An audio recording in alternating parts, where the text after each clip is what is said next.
Toh kalau kita terangkan Pak Jokowi berbohong nggak pernah kita laporkan pengadilan, paling kita olok-olok. Kami pernah gugat di Pengadilan Negeri Jakarta Pusat. Hanya untuk apa?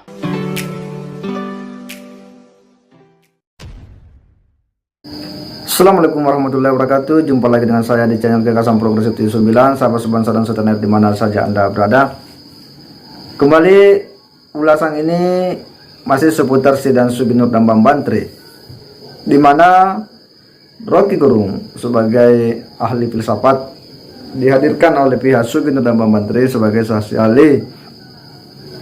Ada hal yang kemudian mengelitik ya ketika Rocky Gerung itu ya ditanyai oleh para kuasa hukum Bambang Tri dan Sugi Nur, yakni Ahmad Kosinuddin. Pernyataan yang menurut kita ini betul-betul ya di luar daripada hal yang umumnya, dimana dengan entenya Rocky Gerung itu mengatakan bahwa Pak Jokowi itu suka berbohong tapi tidak pernah dilaporkan ya. Paling katanya diolok, diejek. Ini kan sebuah pernyataan yang menurut kita ini adalah pernyataan yang berlebihan. Kok bisa-bisanya seorang Rocky Gerung itu mengatakan bahwa Pak Jokowi berbohong tidak dilaporkan? Apakah kemudian Rocky Gerung bisa membuktikan pernyataan itu atau statementnya itu ya, supaya ini tidak jatuh pada hal yang sifatnya fitnah? Apa dasarnya si Rocky Gerung ini kemudian membuat statement seperti itu ya, apalagi ditujukan kepada seorang kepala negara? Ini kan bisa menggiring opini orang kemudian menjadi tidak bersimpati sama Presiden Jokowi. Rakyat kemudian bisa saja menjadi tidak suka terhadap kepemimpinan Jokowi karena statement seperti ini yang dilontarkan oleh si Rocky Gerung ini. Dan ya, kita melihat bahwa di luar sana memang ya banyak saja orang yang kemudian sering membuat ejekan-ejekan, bahkan ya hinaan dan hujatan kepada Presiden Jokowi. Tentu ini tidak bisa dilepaskan dari karena banyaknya para ilmuwan ya atau orang-orang yang berpendidikan seperti Rocky Gerung yang selalu membangun narasi-narasi seperti ini. Akhirnya publik pun kemudian kadang tergiring untuk itu. Untuk lebih jelasnya kita simak dulu bagaimana pernyataan Rocky Gerung ini. Mari kita simak. Toh kalau kita terangkan Pak Jokowi berbohong nggak pernah kita laporkan pengadilan, paling kita olok-olok. Kami pernah gugat di Pengadilan Negeri Jakarta Pusat. Hanya untuk apa? Supaya sadar bahwa Presiden sebagai kepala negara berbohong pada publik. Semua rencana mulai dari IKN segala macam tuh, kereta cepat segala macam, anggaran yang macam-macam itu promosikan buat Indonesia masih bisa masuk investor 1.200 triliun padahal baru sifatnya MOU. Kan kita tahu MOU itu bisa terbang juga pada akhirnya kan. Itu kan bohong semua kan. Tapi kita nggak persoalkan. Iya, ada dua konsep mohon untuk diterangkan agar kita tidak jatuh pada salah satu konsep yang kita hindari. Ada mahstat, ada rehstat. Dalam konteks rehstat tentunya aparat penegak hukum itu menjadi abdi negara, bukan abdi penguasa. Ketika jatuh negara itu menjadi mahstat, maka aparat penegak hukum bukan lagi menjadi abdi negara tapi menjadi abdi penguasa. Apakah fenomena yang terjadi hari ini adalah suatu fenomena yang menunjukkan negara kita sudah jatuh kepada mahstat tadi? Udah berlangsung begitu. Bukti ada KUHP.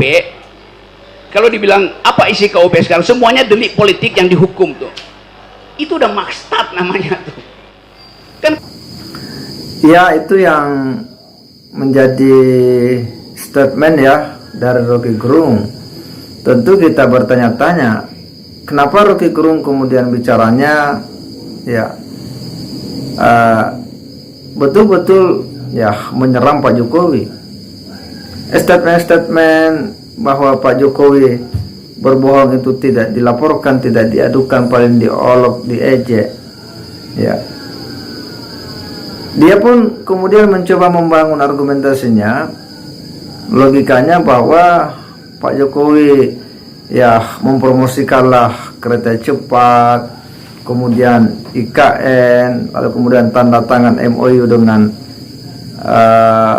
para inspektor ya, investor menurutnya ya yang namanya MOU kan bisa melayang. Nah, itu artinya sebuah kebohongan yang dilakukan. Tetapi menurutnya tidak pernah dilapor. Ya, hanya saja kadang ya diejek, ya diolok-olok. Nah, menurut kita mungkin Rocky Gerung enteng berbicara seperti itu. Tetapi pernahkah dia memikirkan dampak dari pernyataan itu di publik? Pernahkah dia mengamati apa efek dari statement-statement seperti itu, pernyataan-pernyataan seperti itu? Pernahkah dia ya mengamati bagaimana dinamika di ruang sosial seperti di dunia maya? Banyak orang ya kemudian kadang menghujat dan menghina Pak Jokowi dengan sejumlah ya sebutan-sebutan yang tidak pantas untuk Pak Jokowi. Tentu kita juga tidak bisa mengatakan bahwa itu karena dampak dari pernyataan Rocky Gerung. Tetapi ya harus kita lihat bahwa banyak orang-orang kemudian menghina Pak Jokowi itu karena beliau itu termakan informasi, berita yang kemudian dia tidak memvalidasi kebenarannya. Dia tidak memverifikasi, lalu kemudian dia pun menjadi tidak suka dengan Pak Jokowi. Dan statement-statement seperti Rocky Gerung ini menurut saya ini memang sangat berbahaya.